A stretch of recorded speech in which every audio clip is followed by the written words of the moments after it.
আজ ভিডিওটা দেখে বুঝতে পারছো তোমরা যে আমি আজ কিসের রেসিপি নিয়ে চলে এসেছি। দেখো, দেখে যদি বুঝতে না পারছো তাহলে বলেই দিই যে তোমার হরলিক্সের রেসিপি নিয়ে চলে এসেছি। বাড়িতেই কত সহজেই দেখো একটা হেলথ ড্রিঙ্ক, অথচ খুব পুষ্টিকর, কত সুন্দর। দেখো, দেখেই বুঝতে পারছো যে কি সুন্দর হয়েছে। দেখো, চলো দু টাইপের হরলিক্স দেখাবো, তাই তোমাদের সঙ্গে সেই রেসিপিটা শেয়ার করতে এসেছি। এখানে আমি নিয়েছি তোমার ওই 250 মতো গম নিয়েছি। ভালো মানে ভালো মানের একটা গমটা নিতে হবে, ঠিক আছে?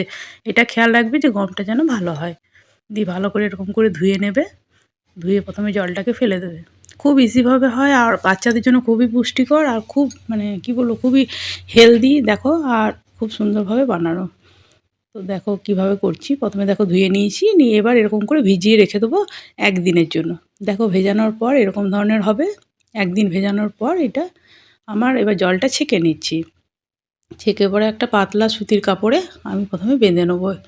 এই যে দেখো, ফুটো ফুটো বাটির মধ্যে জলটা যাতে যে এক্সট্রা আছে সেটা বেরিয়ে যাবে বলে এই যে দেখো কাপড়ের মধ্যে এবার বেঁধে, এই যে দেখো জলটা বেরিয়ে যাচ্ছে। দিয়ে এরকম করে টাঙিয়ে রেখে দেবো। 2 থেকে 3 দিন রাখতে হবে। তো আমার 2 দিনের মধ্যেই আমার ইয়ে হয়ে গিয়েছিল, মানে ওই তোমার যে পুং বলে না, সেই মানে অঙ্কুর বেরিয়ে গিয়েছিল। হ্যাঁ, এরকম করে ছিটে জল দিতে হবে 2 থেকে 3 বার সারাদিনে। এরকম করে দেবে, দেখবে অঙ্কুর বেরিয়ে যাবে অটোমেটিকলি। আমি দেখো দেখিয়ে দিচ্ছি। তারপরে দেখো ভেতরের থেকে কত সুন্দর অঙ্কুরগুলো বেরিয়েছে। দেখো আমার 2 দিনেই হয়ে গিয়েছে। 2 থেকে 3 বার করে বারবার ওরকম করে জলটাকে দেবে। তাহলে অঙ্কুরটা বেরিয়ে আসবে। অঙ্কুরটা বেরোলে, অঙ্কুরটা এই জন্যই বার করার দরকার, খুব পুষ্টি, বুঝলে তো?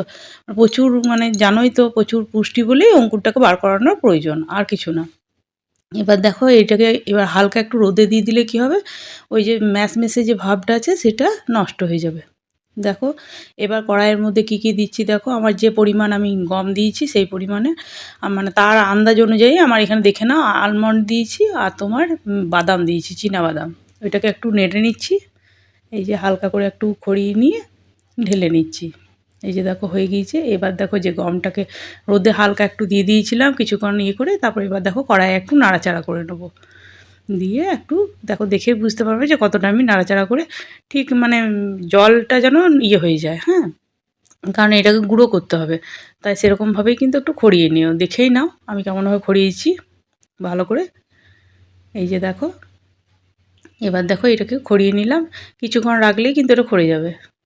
এবার দেখো বাদামের খোসাগুলোকে এরকম করে হালকা করে হাতে করে একটু ইয়ে করে দিলেই তো বাদামের খোসা, জানোই তো, খোসাগুলো ছাড়ানো হয়ে যাবে। খোসাগুলো ছাড়িয়ে দিলে ভালো, নাহলে দুধের ওপরে ভেসে উঠবে, আর কিছু না। এই যে দেখো এরকম করে একটু খোসাগুলোকে বার করে নেবে, চেষ্টা করবে সব খোসাগুলো যাতে মানে মোটামুটি বেরিয়ে যায়। এবার দেখো চিনিটাকে একটু গ্রাইন্ড করে নিচ্ছি, কারণ চিনিও লাগবে, মিষ্টিটা তো লাগবে। হরলিক্সে ধরো মিষ্টি হয়, তাই দেখো চিনিটাও পেস্ট করে নিয়েছি। এবার চলো গমটাকে পেস্ট করে নেবো। একবার দুবার করে গ্রাইন্ড ঘোরালেই কিন্তু হয়ে যাবে। মানে খুব মচমচে থাকে তো, তাই কিছুক্ষণ বাদে বাদেই কিন্তু সব পেস্ট হয়ে যাবে, খুব ভালো করে ডাস্ট হয়ে যাবে।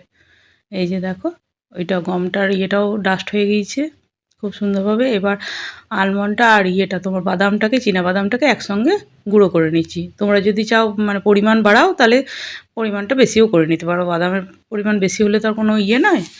এবার দেখো ছাঁকনির সাহায্যে হালকা করে সব কিছু ছেঁকে নিতে হবে। প্রথমে আমি গমের ইয়েটাকে ছেঁকে নিচ্ছি।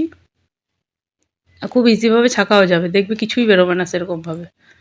এবার দেখো ওর মধ্যে এবার বাদাম দিয়ে দিচ্ছি। বাদামের যে বাদাম এই গুঁড়োটা রেখেছিলাম, আর এইটা দিচ্ছি ওই হাফ বাটি থেকে একটু বেশি তোমার আমুলের দুধ, গুঁড়ো আমুল যেটা চা খাও, আর এটা দিচ্ছি চিনির ডাস্ট দিয়ে ভালো করে মিক্সড করে নিচ্ছি।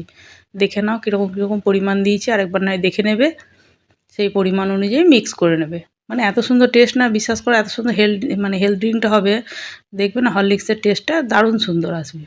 একবার বাড়িতে অবশ্যই ট্রাই করো, তাহলে বললো যে কীরকম হয়েছে। আর খুব সুন্দর খেতে আর খুবই উপকারী। দিয়ে এরকম করে চালনির সাহায্যে ছেঁকে নেবে। দিয়ে একটা যে কোনো বোতলে তোমরা ভরে রাখতে পারো। আমি হরলিক্সের বোতলেই ভরে রাখছি। তারপর দেখো আমি গুলে দেখিয়েও দেবো যে কী সুন্দরভাবে গোলা হচ্ছে। এবার যদি তোমাদের মনে হয় যে হ্যাঁ একটু চিনি দিয়ে খাবো, খেতে পারো, কারণ চিনি দেওয়া আছে অলরেডি, মিষ্টি কিন্তু। এবার তোমাদের যদি মনে হয় মিষ্টির পরিমাণটা, চিনির পরিমাণটা একটু বাড়াবো, তো বাড়াতে পারো। এবার দেখো আমি এটাতে চকলেট হরলিক্সও বানাবো, আর এটাতে দিচ্ছি দেখো হাফ চামচ মতো কোকো পাউডার দিয়ে এটাকে মিক্স করে দিলে দেখো চকলেট হরলিক্স হয়ে যাবে। বাচ্চারা অনেক সময় ভালোবাসে না চকলেট হরলিক্স, দেখো দেখেও দেখো ওরকমই লাগবে। দেখো আর গুলেও দেখিয়ে দেবো, দেখবে একই টেস্টও এরকমই, কোনো হেরফের থাকে না।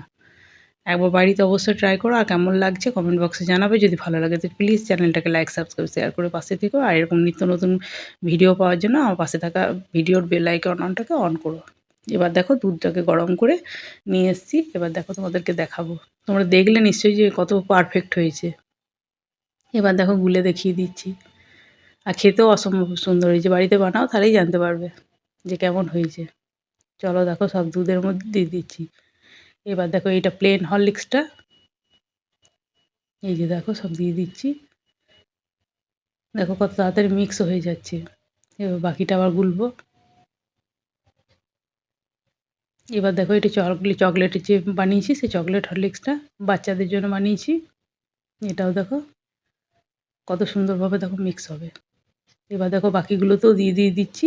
দিয়ে আবার দেখো গুলে নেবো সবগুলোকে। কেমন লাগলো অবশ্যই কিন্তু কমেন্ট বক্সে জানিও।